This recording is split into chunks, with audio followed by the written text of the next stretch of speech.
Brothers and sisters, welcome to a new Haslem video. In the previous two episodes we talked about the Roman invasion of Britain and the rise of Londinium, the capital of Roman Britain. This is a continuation of that story, so if you want to understand how we got here, make sure to watch those videos first. That being said, in this video we are going to talk about the decline and fall of Roman London. As I mentioned in a previous video, in the 2nd century, beginning of the 2nd century, Londinium was at its peak, at its high in terms of number of population. Also, it was basically Britain's crown jewel, so everything was going really well for them. It had a basilica, a forum, plenty of houses, libraries, and even an amphitheatre. A forum is a centrally located open area. It's very similar with what the Greeks were calling agora, basically a marketplace. Now, a basilica was an administrative building. I mean, unlike the more recent term, maybe some of you would say that the basilica would be a church. Actually, a Roman basilica was an administrative building, a civic place, an assembly hall.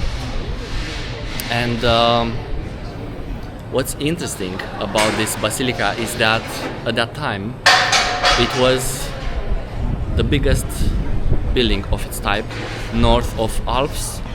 Really impressive. It was covering 2 hectares and it had 3 floors. Also, another interesting thing is that the basilica was part of the forum. If you can imagine a square, basilica was basically one side of that square. So the forum was in the middle, surrounded by other public buildings and colonnades, and on one side it was the basilica from which you can basically look into this forum. And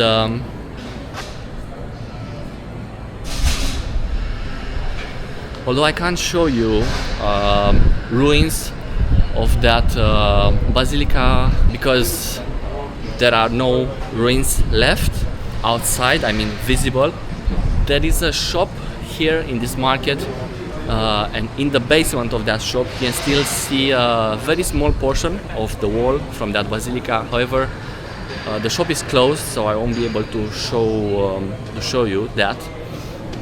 But what I find fascinating is that almost after 2000 years, when the Roman arrived here and built the forum and the basilica right on this place where we are now, the market that followed maintained basically its role, its meaning. This is still a market, exactly how it was almost 2000 years ago when the Romans came here. So I feel like that's a really interesting story.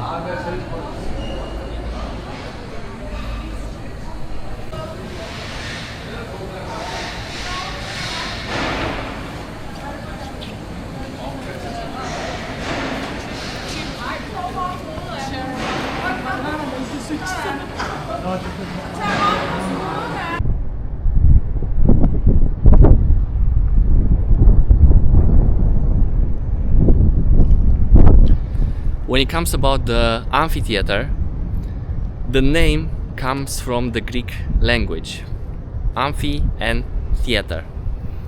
Most of the time it was used for wild animal fights, public executions, and of course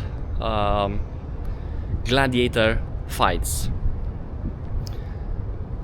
Now, those of you who've been to Rome and have seen Colosseum will say that that's probably bigger than this one, and I think I agree.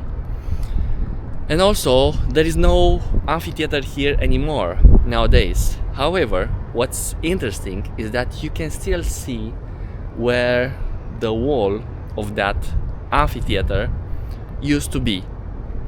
You see these black stones. Is obviously circular.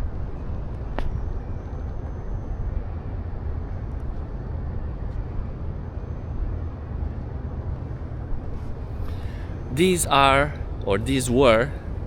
the walls. This is where the walls were of the previous Roman amphitheater, and although of course there is nothing left out of it nowadays, I believe it's quite fascinating that you can still see where its walls were almost 2000 years ago.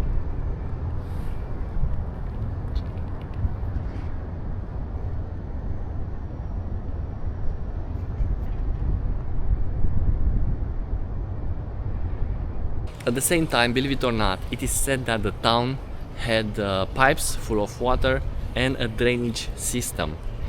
The Romans were very skillful constructors or architects, if you want.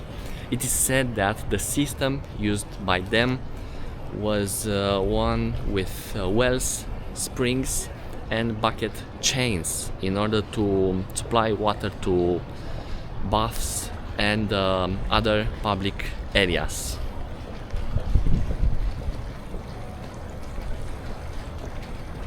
I've just found a church that resembles quite well what I'm about to tell you next.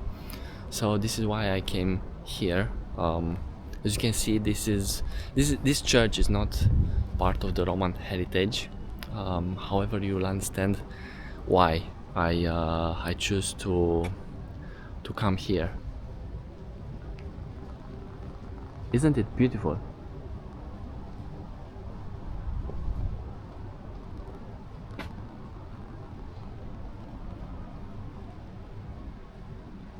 In the second part of the 2nd century, the people in Londinium were living quite a comfortable life, and many buildings of that time were stone buildings, and lots of them had very nice architecture and mosaics, just like the pattern of this church you see there.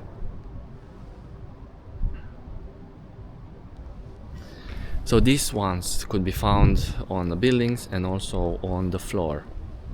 And believe it or not, the infrastructure was so advanced, the Romans were so advanced at that time, that some of the buildings had central heating.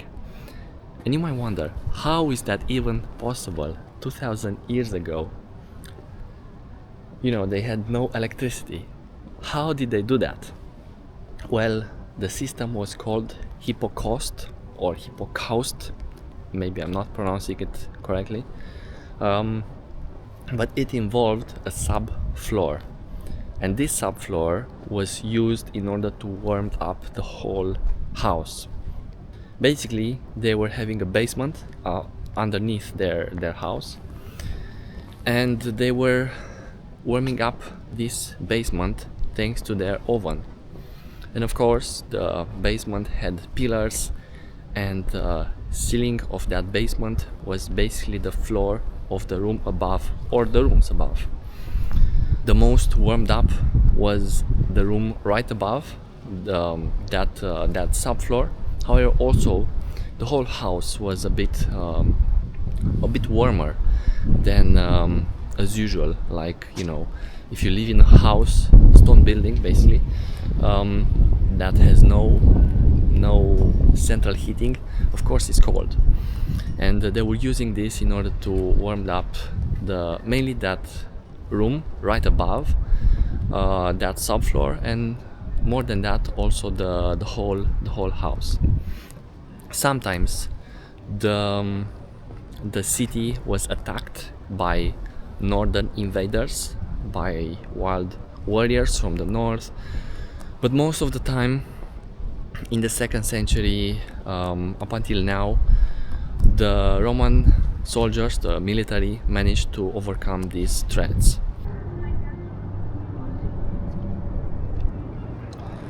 I decided to come here to this beautiful place on the shore of Thames because I want to talk about a very pivotal moment in Londinium's history, which is called the Carausian revolt. If you never heard of it, don't worry. I will tell you more about it right now. This lasted from AD 286 to 296, and it involves this guy Carausius, who became commander of the naval fleet. He rose through the ranks of the military and eventually he became commander in Boulogne. Back then it was called Bononia, and eventually he was accused. He was doing so well that he was accused that he was enriching himself. And the Roman Emperor Maximian decided or declared for him to be put to death. Of course, Carausian did not agree, and he declared himself emperor over the Roman Britain, and he had lots of people that were on his side. He had a lot of support. His support was strong. It is also said that he was paying well. He was paying his soldiers well. He was issuing coins, and he was also enlisting Frankish mercenaries, so from France, nowadays the territory of France.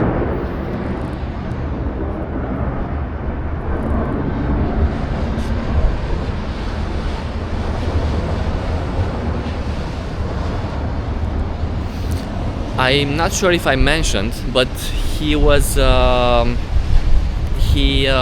put captain of the Roman Navy just to clear the English Channel of Frankish and Saxons, because that was more or less the time when the Romans started to lose control of that area, and you will see eventually how bad things were. However, back to our story, the Carausian revolt. In AD 293, Maximian appointed Constantius. So Maximian appointed Constantius in AD 293, and he became Caesar. Caesar at that time was a military role, a title. So he became Caesar of the Western Empire, and basically he was put in place to take care of Carausian. As a parenthesis here, I want to mention that Constantius in 289, I believe, married one of Maximian's daughters. I told you this because I wanted you to understand that now the battle was personal. The battle for Roman Britain was personal. But it wasn't Constantius that ended Carausian reign. As it happened previously in Roman times, I think you can almost guess what was about to happen. He was assassinated by one of his subordinates, which was the finance minister of that time, Alectus. So Alectus killed Carausian and obviously ended his reign in Roman Britain. And guess what? Now Alectus declared himself king, or he decided to rule over that kingdom, and it did for the next 3 years.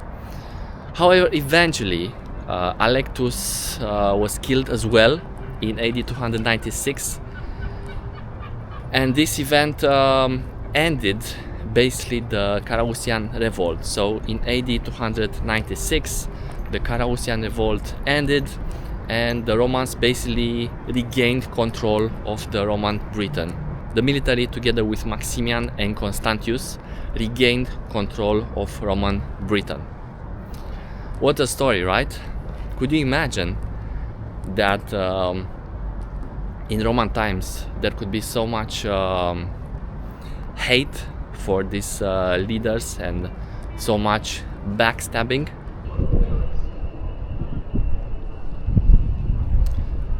The 4th century might have looked promising in the beginning. Londinium was still a power in that region, and the Romans had pretty much 100% control of the whole town. Although, as I mentioned, there were some here and there, some invaders, some warriors that were troubling their life, although the military managed to overcome those threats. However, it is said that following the Carausian revolt in AD 300, a lot of soldiers from Rome came to Londinium and basically erased from the face of this earth the Basilica and the Forum. This happened because Londinium, plenty of the people from Londinium supported Carausian and his ideas. So as a consequence, these buildings were totally destroyed. Following that revolt, now the Roman Emperor Diocletian, who was emperor at that time, came up with very interesting changes, let's say. And these changes were known as Diocletian Reforms. And basically the idea was to centralize the power, to not let other small administrative areas or groups to control the decisions.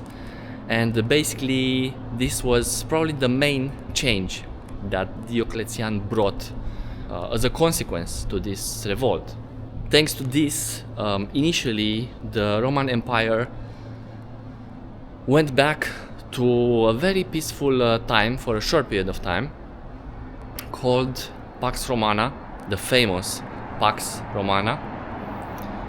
However, after that, as it happens in life most of the time, those who win the wars or the battles can also rewrite that history as they want. That's exactly what Diocletian did, and he wrote the history of Londinium and the history of that period. He rewrote it, and now is known as a period of civil war, of unrest, and a period where there was a lot of instability in that region. However, eventually the period of maximum decline was slowly approaching in the 4th century. Considering that the Roman Empire was expanding more and more, this meant that a lot of soldiers that were living in Londinium were asked to cross the English Channel and came to the continent in order to help in those invasions. And it was very tiring for them, and as you can imagine, not only that, but Londinium more than ever was left without protection against Saxons from northern Germany and also from Frankish, because this was the main threat on the other side of the English Channel. As I mentioned before, Diocletian came with some big changes, and another big change was that he reorganized the whole area of Londinium into 4 initially and then 5 administrative areas. And the reason for this is close related to what I've just said previously. The Roman Empire was expanding, so they needed more money not also for the people that were living in those areas, but mainly for their army. And in order to gain more money from the people, they started imposing taxes. And by splitting these areas into eventually 5 regions, it is said that his idea was to be able to collect these taxes in an easier way. Also, a few public buildings were systematically left unused, or they were being demolished. It was discovered that some of them were built in a hurry in order to accommodate the expansion of the city. Plenty of them had issues, but the idea is that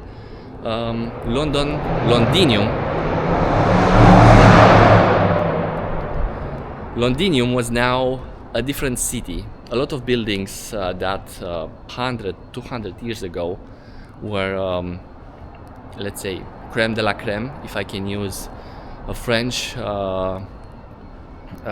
expression for this. Now they were pretty much demolished and forgotten.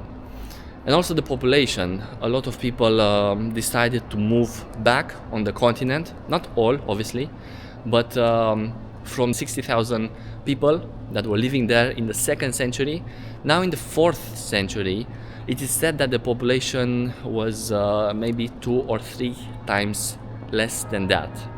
So as you can imagine, Londinium, went on this route that you will see eventually it couldn't get out of this. Considering that less and less people were living in London, you can imagine that also the markets and the trade between Londinium and the other side of the continent broke down. Londinium's port becoming less relevant meant that from Londinium now they moved the main port of the southern Britain to Southampton, and also plenty of people leaving led to Winchester, which is a city in the south of Londinium, actually to London now. Winchester grew in importance.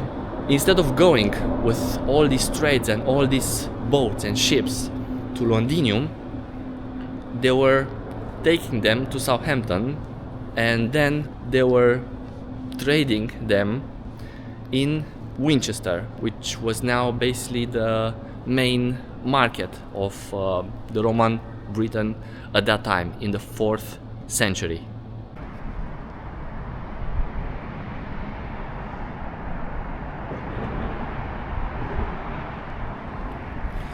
If you ask yourself what just happened, well, it was getting late and I couldn't get to the next location in time, so I've decided to come the next day. This is the next day. Now, what I was saying, in the 5th century, the end was near. Somewhere around AD 407 and AD 409, the Romans lost control of Gaul and Hispania, which in nowadays term we are talking about France, Spain, some other territories like Belgium, Luxembourg, parts of Germany, that area.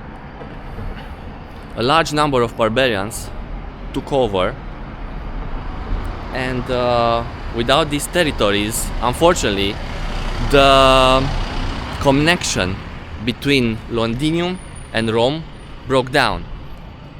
As you can imagine, a small number of wealthy families still continued to maintain their lifestyle. However, the vast majority of Roman Britons, their life from that moment changed dramatically.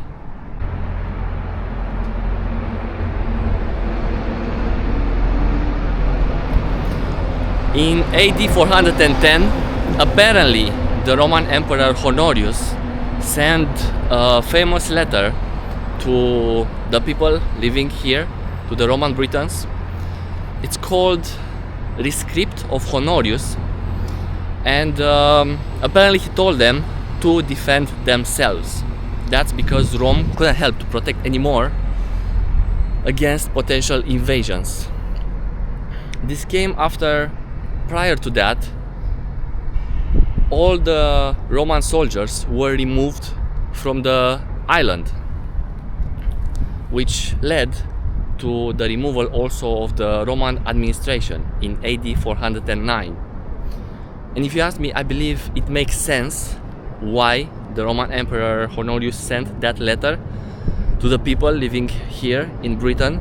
That's because after all the defeats and after all the territories they lost, talking about Gaul, Hispania and other territories, they couldn't risk losing any more soldiers.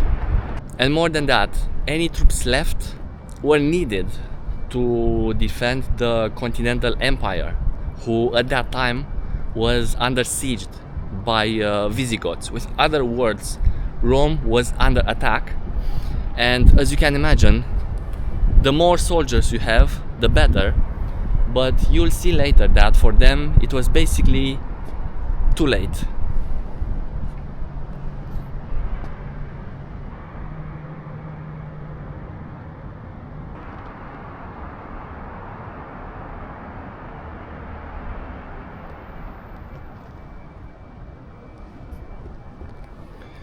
We are now at the Museum of London, the Old Museum of London. There are two reasons why we are here. Obviously to discuss the downfall of Londinium, but also because this Museum of London is no longer in use. I think I've been here the last time around 5 years ago.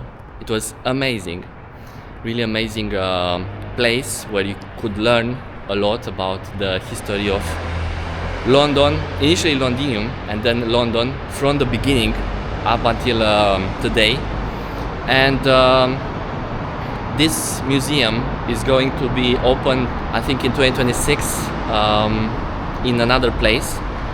And this part of this area, I'm not sure if the whole area or only the museum behind me, will be demolished. So I guess this is a good opportunity for us, because we are talking about this subject, to also have maybe and take a last look at this museum, which once was the famous Museum of London.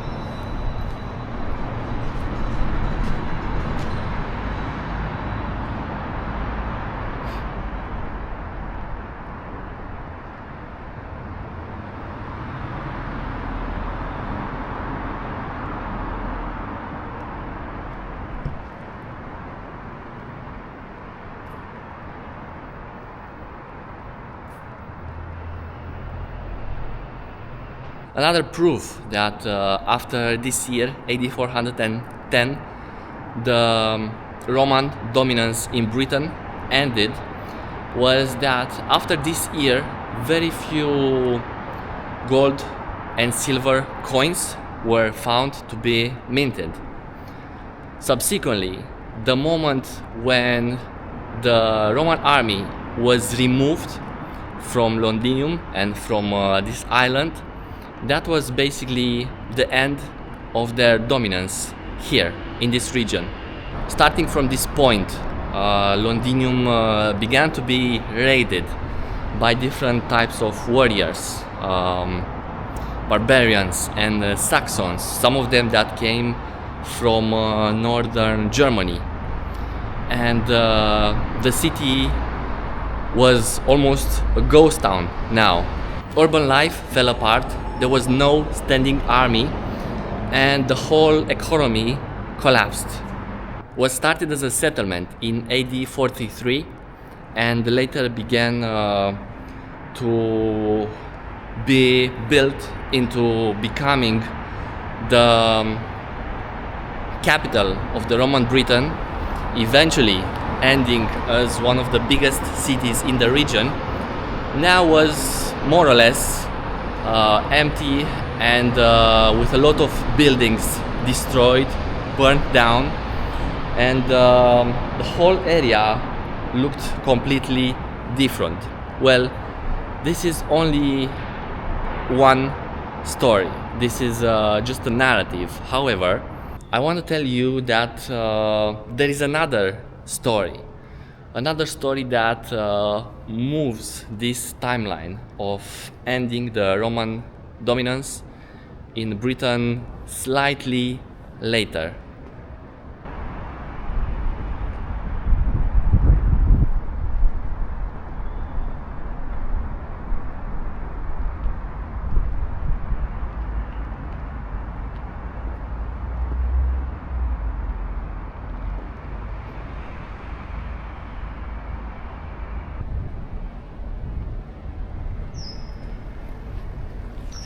Now let's talk about this other narrative. As I mentioned, some historians say that the Roman dominance in Britain ended somewhere between AD 425 and AD 435. Now let me explain. Apparently, there were some soldiers who couldn't leave just because they were so well integrated in this community. They were part of this community. Unlike the other soldiers who were just temporary here, you know, they came from all the way from Rome. So this theory is based also on the fact that the time in the army back then was around 25 years. So these soldiers, it is said that even previously Londinium was in situations where it had to defend itself without such a big army, and it managed to do this successfully, obviously. And according to these historians, it is said that these soldiers managed to protect Londinium for the next more or less 25 years. This is why they are coming with this narrative. So yeah, they are saying that although in AD 410 the Roman Emperor Honorius sent this letter to the people living here, telling them, we can't protect you anymore, Rome can't protect you anymore, some historians still believe that Londinium was able to survive in spite all the invaders trying to destroy this city and burn it down. So yeah, however, in my opinion, I believe that once that letter was sent, once Honorius sent that letter, this more or less tells that, you know, Rome couldn't defend this territory, which means that Roman dominance in Britain ended. But I wanted to present you this other theory because I believe it's good to take it into consideration. We still don't have the final answer. So yeah, to be on a safe side, I prefer to end this video saying that the Romans lost control of Londinium and Britain somewhere between AD 410 and AD 435. So that was it, guys. This was the third video of the series with which I decided to start this channel. I hope you enjoyed it and I hope you learn lots of interesting things, and I also hope that I opened your appetite to learn more about the Roman history and about history in general. And as usual, I hope I'll see you in the next one.